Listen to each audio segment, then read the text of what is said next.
Hello my dear friends, welcome to full score में आप सभी लोगों का बहुत बहुत स्वागत। आज हम कोशिश करेंगे एसएससी सीजीएल डबल ओ 2021 का कट ऑफ प्रेडिक्ट करने की।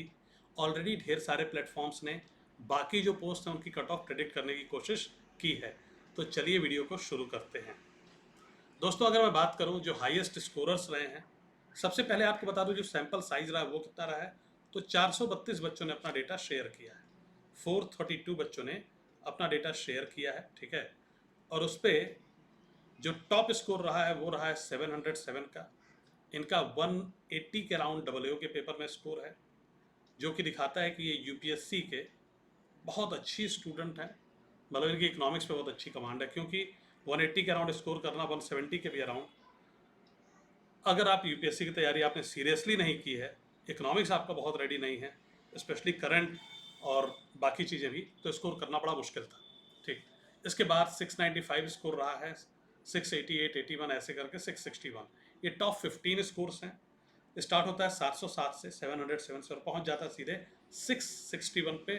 40 मार्क्स का अंतर आपको देखने को लगभग लगभग मिल रहा है सिर्फ टॉप 15 बच्चों में। अच्छी बात, जो मतलब मेरे लिए अच्छी बात है, वो ये है कि सुजय गुहा, राजेंद्र रेड्डी, रिया दत्ता और पुंडारी काक्षया ये मेरे स्टूडेंट्स रहे हैं। तो feel very dilated. I am expecting कि एटलीस्ट दो नाम तो टॉप 10 में मिलेंगे ही, अगर एक दो ने कोई दूसरी पोस्ट ले ली तो भी, ठीक है, अपने बैच से। चलिए आगे चलते हैं। डब्ल्यू मार्क्स की बात करूं दोस्तों में, तो 150 से ऊपर, 150 से ऊपर जो स्कोर रहा है, 150 से ऊपर जो स्कोर रहा है वो, जस्ट अ सेकेंड, वो 10 बच्चों का रहा है, ठीक है। 140 और उससे ऊपर 24 बच्चों का, 130 से ऊपर 27 बच्चों का, एबव मतलब 130 टू 140, ठीक है। इस तरह आप देख सकते हैं 150 के ऊपर होने की संभावना बहुत कम बच्चों की है। अगर मेरे सैंपल साइज में 10 बच्चे हैं तो मैक्सिमम पूरे इंडिया में 15 बच्चे हो सकते हैं। I am not denying that, ठीक है। 140 एंड एबव 24 बच्चे, 27 ऐसे 45, ठीक है। जो मैक्सिमम कंसंट्रेशन आपको दिखता है कि 120 और 110 के बीच में 45 बच्चे खड़े हैं, ठीक है। तो वहाँ पे एक ठीक ठाक बच्चों ने 110 टू 120 में स्कोर किया है। और उसके बाद आप देखते हैं 110 और 120 के बीच में भी बहुत तगड़ा एक कंसंट्रेशन है। 100 और 110 के बीच में बहुत तगड़ा कंसंट्रेशन है। 90 और उसके अबव पे भी तगड़ा कंसंट्रेशन, और 53 और 80 का, ठीक है। इसके नीचे आपको क्यों कम दिख रहा है, वहाँ तो बच्चे ज़्यादा होने चाहिए थे, क्योंकि फिर बच्चे डिमोटिवेट हो जाते हैं, वो डेटा शेयर ही नहीं करते हैं, ठीक है। तो ये रहा है थोड़ा सा, ठीक। तो इस तरह के स्कोर्स में आइए आगे चलते हैं। अगर मैं बात करूँ टोटल मार्क्स इंक्लूडिंग पेपर 4 मिला के, तो 700 से ऊपर सिर्फ एक बच्चे का रहा है, ठीक है। 700 से ऊपर सिर्फ एक बच्चे का, ठीक। 670 टू 700 के बीच में है 9 बच्चे, ठीक है। 640 से 670 के बीच में 70 एक्सक्लूडेड है। 640 टू 679 पॉइंट समथिंग, आप समझ सकते हैं 45। 610 टू 640 के बीच में बहुत तगड़ा कंसंट्रेशन आपको देखने को मिल रहा है 107 का, ठीक है। 590 टू 610, तो ये जो एरिया होगा एक डिसाइडिंग फैक्टर होगा, है ना, ठीक है। खैर, बात करेंगे कट ऑफ की भी, ठीक है। यहाँ पे मतलब ढेर सारे बच्चे सेलेक्ट, इस जोन में आप हैं तो सिलेक्शंस के चांसेस बहुत तगड़े बन जाते हैं, ठीक है। अभी देखेंगे बाकी 580 टू 590 के बीच में 38, फिर 21, फिर 34 ऐसे रहा है स्कोर, ठीक है। 560 से 570 भी आप देख रहे हैं। अच्छा, आगे चलते हैं। एवरेज स्कोर की बात करूँ, जैसा कि आपको पता है दोस्तों, जो अपने पास डेटा है वो उन बच्चों का है जिनके प्री में भी बड़े अच्छे नंबर रहे हैं, क्योंकि वही डब्ल्यू का पेपर देते हैं, तो उन्होंने ये डेटा शेयर किया हमसे। तो जो एवरेज स्कोर टीयर 1 का रहा है वो 160.91 का, मैथ्स में 170 का, इंग्लिश में 165 का, और पेपर 4 को छोड़ दूं मैं तो 495 का एवरेज स्कोर मेरे पास रहा है 432 बच्चों के डेटा के हिसाब से मैं बता रहा हूँ। 98.74 स्कोर रहा है पेपर 4 का। ये पहले दिन जो था स्कोर 107 का एवरेज आ रहा था, ठीक है। उसके बाद ढेर सारे बच्चों ने और डेटा भरा है तो वो डिक्रीज होकर पहुंचा है 98.74 पर। और अगर मैं पेपर 4 को मिला दूं तो ये है एवरेज 593 के अराउंड, ठीक है। तो एवरेज देख के थोड़ा सा डर लग सकता है, लेकिन टेंशन लेने वाली बात नहीं, आगे चलते हैं, ठीक। आइए देखते हैं। अब दोस्तों बात करूं मैं सीट्स की, क्यों, क्योंकि जब आप कैलकुलेट कर रहे हैं ना, कि आपको एवरेज मतलब कट ऑफ जाननी है तो आपको सीट्स को भी समझना पड़ेगा और भी कुछ फैक्टर्स को ध्यान में रखना पड़ेगा। देखिए सीट्स डबल हुई हैं हर एक कैटेगरी में, आप देखेंगे मोर देन डबल हर कैटेगरी में सीट हुई है, ये एक बहुत प्यारी बात है। 103 से सीधा 216 216, 37 टू 78, ठीक, right, more than double, more than double, more than double, ठीक है। तो ओवरऑल मोर देन डबल है तो यहाँ पे भी मोर देन डबल सीट्स हुई है, तो सीटें डबल हुई हैं, इसका भी कट ऑफ पे आपको असर देखने को मिलेगा। दूसरी बात, और ये हर साल होता है, ढेर सारे बच्चे डबल ओ ऑल्दो वो एलिजिबल होते हैं लेकिन उनको कोई दूसरी पोस्ट मिल रही होती है तो वो ले लेते हैं दूसरी पोस्ट। जैसे मेरे बैच का एक बच्चा था जिसने पिछली बार ईडी ले लिया, डबल ओ में उसकी मैं एक्सपेक्ट करा था अंडर 10 में रैंक आएगी, ठीक है, तो ईडी ले लिया उसने। अब उसका ईडी सपना था, दूसरी पे उसने डाला था डबल ओ, ठीक है। तो ऐसे कुछ बच्चे होंगे ढेर सारे, प्लस उन बच्चों को स्पेशली मैं रेकमेंड करता हूँ कि आप डबल ओ मत लो। अगर आपके नंबर ठीक ठाक हैं, आपको CSS वगैरह मिल सकता है या कोई भी पोस्ट मिल सकता है जो दिल्ली में है और आप दिल्ली पोस्टिंग चाहते हो, तो दिल्ली इंश्योर करना है अगर आपको, तो आप CSS देख लो। आपको अगर अलग अलग डिपार्टमेंट्स की वैकेंसीज जिनकी पता है, जैसे एक्साइज है, ठीक है, अगर आपके अच्छे नंबर हैं तो MEA हो गया, वो देख के आप दिल्ली में कंफर्टेबली फिक्स हो सकते हो, तो उस केस में भी आपको डबल ए नहीं जाना है, ठीक। बाकी और कब नहीं जाना डबल ए, बच्चे पूछते हैं डबल ए के डिमेरिट्स भी ढेर सारे हो सकते हैं भी। अगर आपका स्टेट बहुत बड़ा है, जैसे मैं आंध्र प्रदेश की बात करूं, अगर आप देखेंगे ना तो उड़ीसा से शुरू होता है, वो शुरू होता है और तमिलनाडु तक पहुंचता है, बहुत बड़ी उसकी बाउंड्री है। तो इस तरह का अगर आपका है तो आपको डबल ए प्रेफर लेट नीचे कर लें तो भी कोई दिक्कत नहीं है। स्टेट छोटा हो, ठीक है, तो आपके लिए ज़्यादा अच्छा है डबल ए, क्योंकि टूरिंग आपकी थोड़ी सही रहती है। अभी आएंगे उस पर भी बारे बात करेंगे। अब दोस्तों समझने की कोशिश करते हैं, ठीक है। दो चीज़ें आपने देखी, एक तो पोस्टें डबल हुई हैं, ठीक है। 28% बच्चों ने, बारे में मैंने ये भी पूछा था कि भाई वो कौन से बच्चे हैं जो डबल ए नहीं लेना चाहेंगे इनमें से, तो 28% बच्चों का ये है रिस्पॉन्स कि वो डबल ए नहीं लेंगे, ठीक है। तो वो कट ऑफ पे, तो वो खैर तो हर बार डालता है। इस बार दो फैक्टर्स आपके कट ऑफ पे बड़े इंपॉर्टेंट काम करने वाले हैं।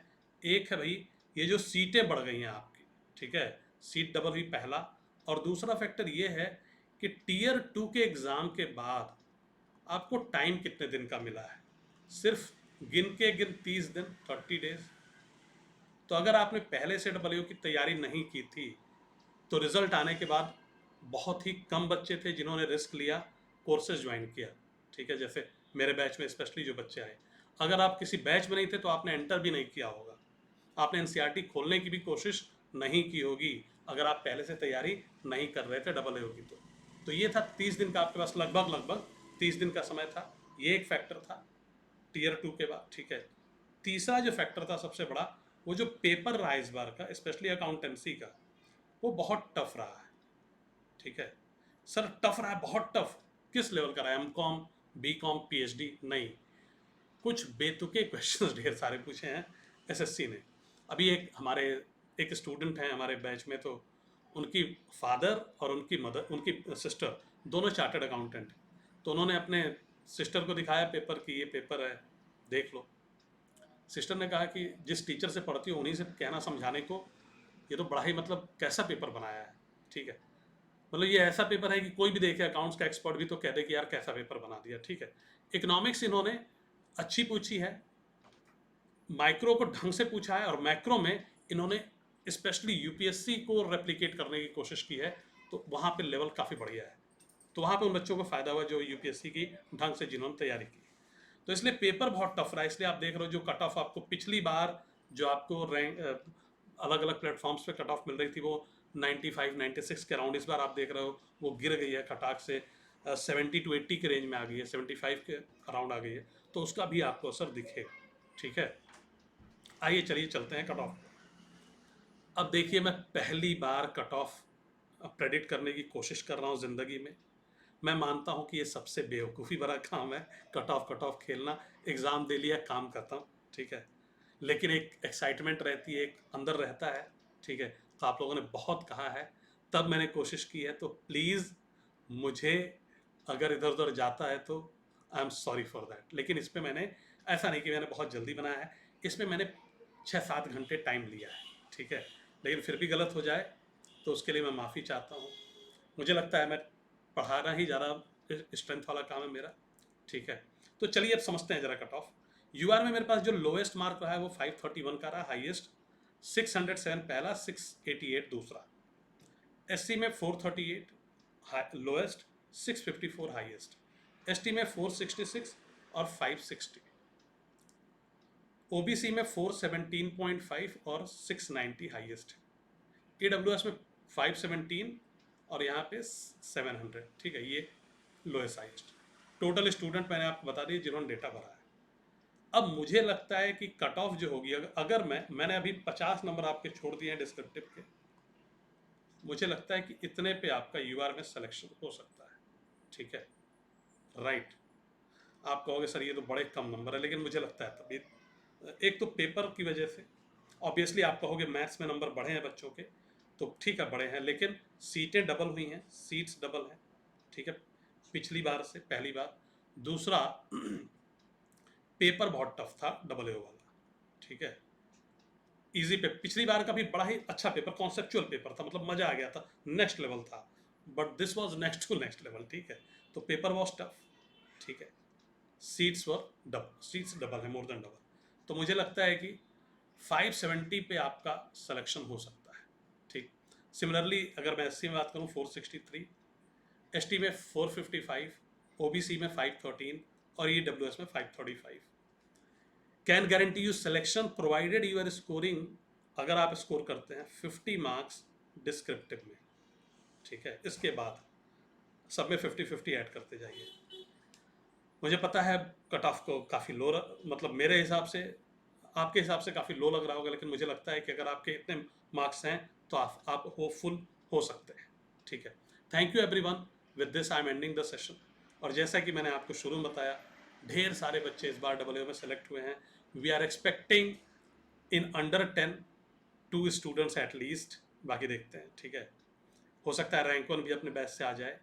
तो तो अगर आपको लगता है या लगता नहीं है, मतलब आपने पहले एग्ज़ाम दिए हैं, आपके टीयर 1 में अच्छे स्कोर आते हैं, आपको लगता है कि आप कट ऑफ क्लियर कर लोगे डबल ए का, तब तो इंतज़ार मत करो, डबल ए का बैच ले लो। लेकिन अगर आप फर्स्ट टाइमर हो, कोई भी बच्चा जो फर्स्ट टाइमर हो वो कहे डबल ए का बैच लेने को, मैं कहूँगा भाई तुम आना, टीयर 1 का पेपर दे के अगले दिन आना, सोचना कि तुमने कितना स्कोर किया, कैसा किया, उसके बाद तुम ज्वाइन कर लेना, उससे पहले नहीं।